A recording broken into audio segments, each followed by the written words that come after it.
बालेश्वर सदर ब्लॉक प्रकल्प स्तरीय राष्ट्रीय पोषण मास पालित हो जाइछि। समन्वित शिशु विकास अधिकारिणी मधुस्मिता महांती अध्यक्षतार अनुष्ठित सभारे मुख्य अतिथि भाव प्रोग्राम ऑफिसर गिरिबाला महंत जगदे सुस्थ जीवन पर सुषम खाद्य सह परिष्कार परिच्छन्नता उपर गुरुत्वारोप करथिले। एथिसहित माटी पानी और परिवेशर सुरक्षा पर अनुरोध करथिले। सम्मानित अतिथि भाव स्वेच्छासेवी उबाचक महांती जगदे पोषण उपर वक्तव्य रखिथिले।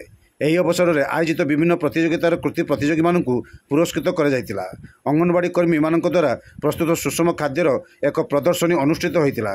ଏହି କାର୍ଯ୍ୟକ୍ରମକୁ ସମସ୍ତ ସୁପରଭାଇଜର ପରିଚାଳନା କରିଥିବା ବେଳେ ପ୍ରତିଭା ପାଲ ଧନ୍ୟବାଦ ଅର୍ପଣ କରିଥିଲେ।